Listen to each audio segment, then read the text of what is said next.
हमारा टॉपिक है planes of cleavage. सबसे पहले हम ये देखते हैं कि क्लीवेज होता क्या है। तो जाइगोट समसूत्री विभाजन के द्वारा उत्तरोत्तर छोटी छोटी कोशिकाओं में विभाजित होता जाता है। इस प्रक्रिया को ही हम विदलन कहते हैं। अर्थात हम ये कह सकते हैं कि विदलन के फलस्वरूप जो बनने वाली कोशिकाएं होती है वो उनका साइज अपनी मातृ कोशिका से छोटा होता जाता है। तो अब हम देखते हैं कि प्लेन्स ऑफ क्लीवेज क्या होता है। तो विदलन के फलस्वरूप जो खांचे बनती है वो विभिन्न तलों यानी प्लेन से होकर गुजरती हैं। ये प्लेन्स मेनली 4 टाइप्स के होते हैं। फर्स्ट मेरिडाइनल, जिसे हम हिंदी में रेखांशिक तल भी बोलते हैं, एंड सेकंड इज़ वर्टिकल, जिसे हम हिंदी में ऊर्ध्वाधर तल बोलते हैं, and third one is equatorial, जिसे मध्यवर्ती विषुवतीय तल कहते हैं, एंड फोर्थ लास्ट जो हमारा है वो है लैटिट्यूडनल, जिसे हम अक्षांशीय तल बोलते हैं। तो सबसे पहले हम प्लेन्स ऑफ क्लीवेज को इस बॉल की हेल्प से समझेंगे। अब इस बॉल का ये जो ब्लैक वाला पार्ट है हम इसे एनिमल पोल, और ये जो येलो वाला पार्ट है हम इसे वेजिटल पोल मानते हैं। तो जो वेजिटल पोल होता है और जो एनिमल पोल होता है, अब हम देखते हैं कि एनिमल पोल जो होता है वो जो एग होता है उसका एक्टिव पार्ट होता है। तो यहाँ से ये जो एनिमल पोल है इसे एम्ब्रियो का डेवलपमेंट होता है, और जो ये येलो वाला हमारा वेजिटल पोल है ये इस एम्ब्रियो को, जो डेवलपिंग एम्ब्रियो होता है उसको नरिशमेंट प्रोवाइड करने का काम करता है। तो सबसे पहला अब हम देखते हैं कि प्लेन्स ऑफ क्लीवेज में हमारा फर्स्ट टाइप था जो मेरिडाइनल।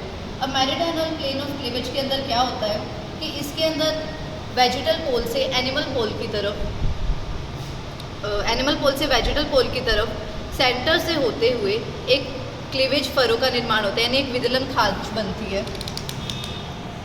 अब देखिए इसके अंदर इसमें एनिमल पोल से वेजिटल पोल की तरफ सेंटर जो पॉइंट है उसको कट करते हुए क्लीवेज फरो का निर्माण होता है।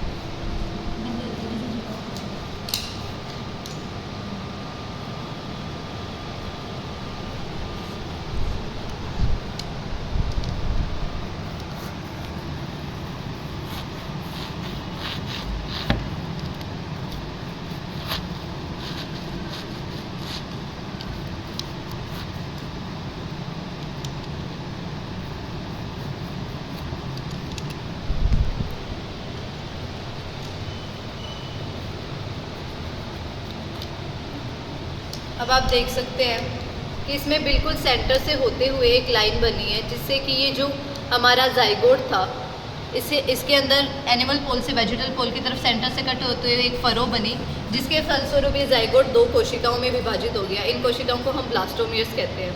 अब इस प्रकार का जो क्लीवेज होता है वो एलिशीथियल या मिजोलिशीथियल टाइप के एग्स के अंदर होता है, और इस प्रकार के क्लीवेज के फलस्वरूप बनने वाला जो पैटर्न ऑफ क्लीवेज होता है वो होता है होलोब्लास्टिक और इक्वल। क्योंकि आप देख सकते हैं कि ये जो एग होगा ये या तो मिजोलिशीथियल होगा या एलिशीथियल होगा, तो इसके अंदर का जो पार्ट होता है वो होलो होता है। तो ये जो क्लीवेज फरो बनती है ये एकदम पूरी सेंटर से होते हुए गुजर सकती है, और बनने वाले जो ब्लास्टोमियर्स है उनका साइज आप देख सकते हो एकदम इक्वल है।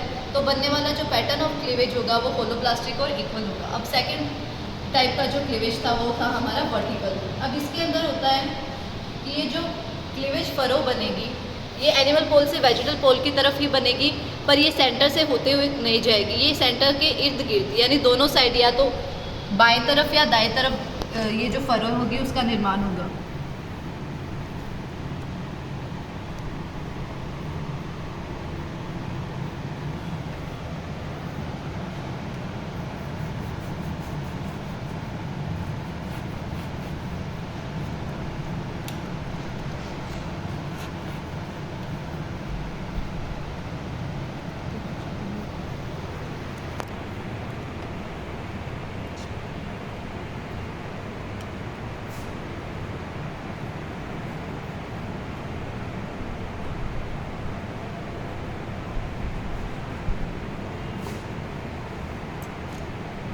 अब आप देख सकते हैं कि जो क्लीवेज फरो बनी थी वो सेंटर से ना होते हुए सेंटर के इर्द गिर्द हम इसको कट करते हैं जो फरो बनेगी।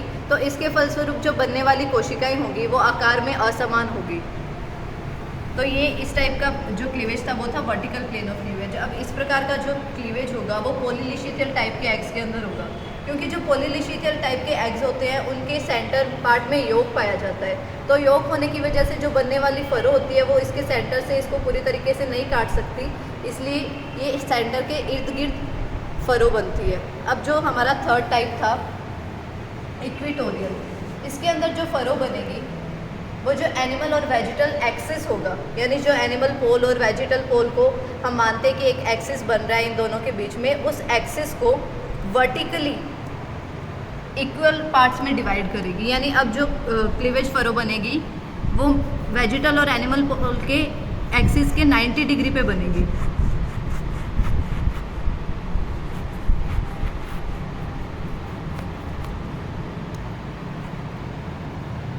तो अब आप देख सकते हैं कि जो बनने वाली फरो है उसके फलस्वरूप ये जो हमारा जाइगोट है ये दो वापस इक्वल पार्ट्स में डिवाइड हो गया है। तो इससे भी जो बनने वाली ब्लास्टोमियर्स होगी उनका साइज इक्वल होगा।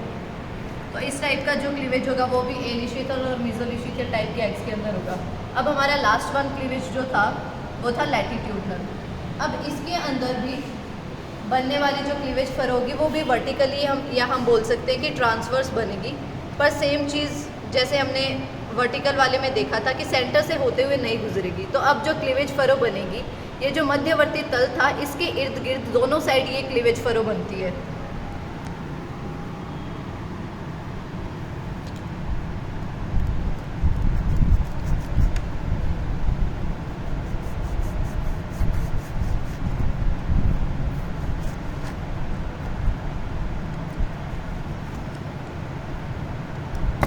तो अब हम देख सकते हैं कि ये जो क्लीवेज फरो बनी है